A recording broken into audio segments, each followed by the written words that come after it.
আত্মীয়তার সম্পর্ক এবার বিবাদে রূপ নিল। শেখ হাসিনা হুমকি দিল সেনাপ্রধান জেনারেল ওয়াকারুজ্জামানকে। এটা শুধু ব্যক্তিগত হুমকি নয়, বরং বাংলাদেশের সাম্প্রতিক রাজনৈতিক পরিবর্তনের এক বাস্তব পরিস্থিতি। আত্মীয় হয়েও শেখ হাসিনার পতন ঠেকাতে পারেননি ওয়াকার। এরপর আওয়ামী লীগের উপর ঝড় বয়ে গেলেও তিনি তেমন কিছুই করেননি। তাই সেনাপ্রধানকে নিয়ে আওয়ামী লীগের ভেতর দীর্ঘদিন ধরে ক্ষোভ বাড়ছে। এছাড়া ডক্টর ইউনূসকে প্রধান উপদেষ্টা হওয়া থেকে থামাতে পারেননি ওয়াকার। এটা নিয়েও অসন্তুষ্ট শেখ হাসিনা। 2024 সালের গণ অভ্যুত্থানে বাংলাদেশের রাজনৈতিক অঙ্গনে এমন এক অগ্নিঝরার সময়ের সূচনা করে যা দীর্ঘদিন শক্তিশালী ক্ষমতার কাঠামোকে দুর্বল করে দেয়। বহু বছর ধরে ক্ষমতায় থাকার পর আওয়ামী লীগের ওপর জনরোষ এখন এমন মাত্রায় পৌঁছেছে যে নিরাপত্তা ব্যবস্থা, প্রশাসনিক নিয়ন্ত্রণ এবং দলীয় কাঠামোর ওপর ভর করে আর টিকে থাকা সম্ভব হয় না।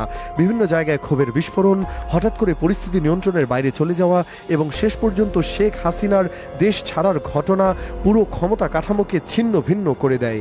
এই প্রেক্ষাপটেই সেনাপ্রধান ওয়াকারের ভূমিকায় আলোচনায় আসে। তিনি ছিলেন শেখ হাসিনার আত্মীয়। বহু বছর ধরে তাকে দলের সবচেয়ে বিশ্বস্ত সামরিক সমর্থক হিসেবে দেখা হতো। কিন্তু সংকটময় মুহূর্তে তিনি কোনো হস্তক্ষেপ নেননি, যা আওয়ামী লীগের অনেক নেতার চোখে ছিল এক ধরনের নীরব অবস্থান। আর শেখ হাসিনার চোখে ছিল নিষ্ক্রিয়তা কিংবা অবস্থান ত্যাগ। এই অনুভূত ক্ষোভেই পরে নানা ব্যাখ্যা জন্ম দেয়। ওয়াকার কি পারতেন পরিস্থিতি নিয়ন্ত্রণ করতে? তিনি কি ইচ্ছে করে নীরব ছিলেন, নাকি রাষ্ট্রযন্ত্র এতটাই ভেঙে পড়েছিল যে সেনাবাহিনীও হস্তক্ষেপে সক্ষম ছিল না? রাজনীতি কখনো সরল রেখায় চলে না। একটি পতনের পেছনে শতাধিক কারণ থাকে। শেখ হাসিনার পতনের সময়ও তাই হয়েছে। কয়েক বছর ধরে দেশে চলমান দুর্নীতি, শাসন ব্যবস্থার কেন্দ্রীকরণ, মানবাধিকার সংকট, বিরোধী দলের প্রতি চরম দমননীতি, নির্বাচনী অনিয়ম, এসব অভিযোগের ঢেউ যতই উঁচু হতে থাকে ততই রাষ্ট্রের বিভিন্ন স্তরে আস্থা কমতে থাকে। সেনাবাহিনীও এর বাইরে ছিল না। তারা প্রশাসনের ব্যর্থতার দায় বহন করতে চায় না, এমন মনোভাব বহুদিন ধরেই ছিল। অনেকেই মনে করেন ওয়াকার অভ্যন্তরীণভাবে বুঝে গিয়েছিলেন যে সরকার তাদের সমর্থন হারিয়েছে এবং কোনো সামরিক হস্তক্ষেপ সরকারের জন্য বরং বিপদই ডেকে আনবে। যদি সেনাবাহিনী শক্ত হাতে নামতো তাহলে দেশের পরিস্থিতি আরও স্থিতিশীল হতে পারত এবং আন্তর্জাতিকভাবে বড় চাপ সৃষ্টি হতো। ফলে ওয়াকারের নিষ্ক্রিয়তা হয়তো ছিল পরিকল্পিত নিরপেক্ষতা, যা কোনো পক্ষকে রক্ষা করার জন্য নয়, বরং রাষ্ট্রকে আরও বড় সংঘাত থেকে দূরে রাখার লক্ষ্যেই। কিন্তু শেখ হাসিনার দৃষ্টিকোণ থেকে বিষয়টি পুরোপুরি ভিন্ন রূপ নেয়। তিনি মনে করেন সেনাপ্রধান ওয়াকার তার আত্মীয়, বহুদিনের বিশ্বস্ত। সংকটময় মুহূর্তে প্রথম যে প্রতিষ্ঠানটি তাকে রক্ষা করতে পারত তা ছিল সেনাবাহিনী। বিশেষ করে আন্দোলন যখন ক্রমশ বাড়ছিল, প্রধানমন্ত্রীর কার্যালয় ঘিরে চরম উত্তেজনা তৈরি হচ্ছিল, তখন কোনোভাবেই শক্ত অবস্থানে নিলে হয়তো পরিস্থিতি দীর্ঘ সময়ের জন্য হলেও নিয়ন্ত্রণে আনা যেত, এটাই তার ধারণা। ফলে পরিস্থিতি হঠাৎ ভেঙে পড়ার সাথে সাথে শেখ হাসিনার মনে প্রশ্ন জন্মায়, ওয়াকার কি ইচ্ছাকৃতভাবে কিছুই করেননি, নাকি তিনি ঘটনা প্রবাহ সম্পর্কে ভুল মূল্যায়ন করেছিলেন, নাকি তিনি ভবিষ্যৎ রাজনৈতিক বাস্তবতা মাথায় রেখে মাঝামাঝি অবস্থান নিয়েছিলেন? এসব অনিশ্চয়তা থেকেই ক্ষোভের জন্ম হয়। শেখ হাসিনা চলে যাওয়ার পরে যে বিশৃঙ্খলা তৈরি হয় সেটিও ওয়াকারকে নিয়ে বিতর্ককে আরও গভীর করে তোলে। আওয়ামী লীগের নেতাকর্মীরা সর্বোচ্চ মামলা, হামলা, গ্রেপ্তার এবং প্রতিশোধমূলক চাপে জড়িয়ে পড়ে। যে ক্ষমতার কাঠামো 10 বছর ধরে তাদের রক্ষা করে এসেছে সেটি হঠাৎ করে সম্পূর্ণ অকার্যকর হয়ে পড়ে। অনেক নেতাই মনে করেন সেনাপ্রধান চাইলে অন্তত দলটি সংগঠিত হতে কিছুটা সময় দিতে পারতেন কিংবা প্রশাসনকে নরম অবস্থানে থাকতে বলতে পারতেন, কিন্তু ওয়াকার কোনো পক্ষই নেননি। তিনি রাষ্ট্রের নিরাপত্তা বাহিনীকে নিরপেক্ষ রাখার চেষ্টা করেছিলেন, এটা সত্য। কিন্তু আওয়ামী লীগের চোখে এই নিরপেক্ষতাই পরিণত হয় তাদের প্রতি শীতল নিষ্ঠুরতায়। দলটি যখন সবচেয়ে বড় ধাক্কায় পড়ে তখন সেনাবাহিনী ছিল নীরব দর্শক। এই অভিযোগই পরে রাজনৈতিক বিতর্কের অন্যতম কেন্দ্রবিন্দু হয়ে ওঠে। বস্তুত সেনাপ্রধান ওয়াকারের অবস্থান ছিল এক জটিল ভারসাম্য রক্ষার খেলা। তিনি যদি দলীয়ভাবে শক্ত অবস্থান নিতেন তাহলে অভিযোগ উঠত সেনাবাহিনী একটি দলকে রক্ষা করছে, আর যদি কঠোর ব্যবস্থা নিতেন তাহলে রক্তপাত বাড়ত, আন্তর্জাতিক মহল ক্ষুব্ধ হতো এবং সামরিক বাহিনীর ভবিষ্যৎ ভাবমূর্তি নষ্ট হতো। এর বিপরীতে তিনি প্রশাসনকে নিজস্ব গতিতে পরিস্থিতি সামলাতে দেন। আন্দোলনের চাপ, জনবিক্ষোভ এবং প্রশাসনের ধস সব মিলে শেখ হাসিনার পালিয়ে যাওয়ার সময় হয়ে ওঠে সময়ের স্বাভাবিক ফল।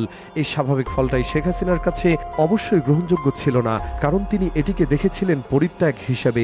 বিশেষত আত্মীয়তার সম্পর্ক থাকায় তার প্রত্যাশা আরও বেশি ছিল এবং সে প্রত্যাশা ভেঙে যাওয়ায় ক্ষোভ আরও গভীর হয়। এখানে শুরু হয় আরেকটি প্রশ্ন, এই ক্ষোভ ভবিষ্যতে কতদূর যেতে পারে? শেখ হাসিনা এখন বিদেশে, কিন্তু রাজনীতিতে তিনি তিনি পুরোপুরি অদৃশ্য হননি। ইতিহাস বলে ক্ষমতা হারানো নেতা কখনোই নীরব থাকেন না। তারা সুযোগ পেলেই নিজের ব্যর্থতার কারণ খুঁজে বের করার চেষ্টা করেন এবং যাদের দায়িত্ব ছিল তাদের নিয়ে সবচেয়ে বেশি প্রশ্ন তোলেন। ওয়াকারের ক্ষেত্রে ঠিক এটাই ঘটছে। আওয়ামী লীগের ভেতরেও কিছু মহলে আলোচনা, ওয়াকারের নিরপেক্ষ অবস্থান ছিল কি কোনো ভবিষ্যৎ রাজনৈতিক চুক্তির অংশ? তিনি কি আগেই ধারণা করেছিলেন সরকারের পতন অনিবার্য, নাকি তিনি শুধু রাষ্ট্রীয় স্থিতিশীলতা রক্ষায় এক ধাপ পেছনে ছিলেন? এসব প্রশ্নের কোনো সরাসরি উত্তর নেই, আর এটাই ক্ষোভকে দীর্ঘায়িত করছে। ভবিষ্যতে এই ক্ষোভ বাস্তব রাজনীতিতে কিভাবে প্রভাব ফেলতে পারে সেটি এখন স্পষ্ট নয়, তবে কয়েকটি সম্ভাবনা সামনে আসে। প্রথমত, শেখ হাসিনা রাজনৈতিকভাবে আবার সক্রিয় হলে তিনি ওয়াকারের বিরুদ্ধে পরোক্ষভাবে নানান অভিযোগ তুলতে পারেন। এর লক্ষ্য হলো তার পতনের দায়কে রাজনৈতিক প্রতিপক্ষের চেয়ে প্রশাসন বা সেনা নেতৃত্বের উপর চাপিয়ে দেওয়া। দ্বিতীয়ত, আওয়ামী লীগ যদি পুনরায় সংগঠিত হতে চায় তাহলে তারা ওয়াকারের বিরুদ্ধে রাজনৈতিক ভাষ্য তৈরি করে নিজের বঞ্চিত বা ধোঁকা খাওয়া দল হিসেবে তুলে ধরতে পারে।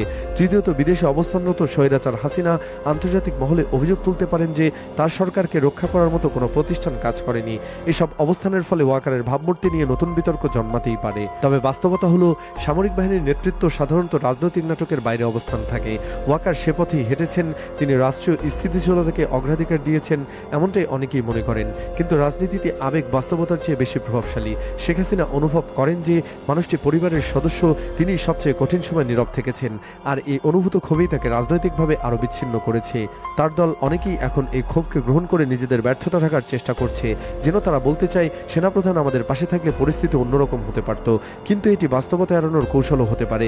আজকের বাংলাদেশে পরিস্থিতি ধীরে ধীরে নতুন বাস্তবতায় প্রবেশ করছে।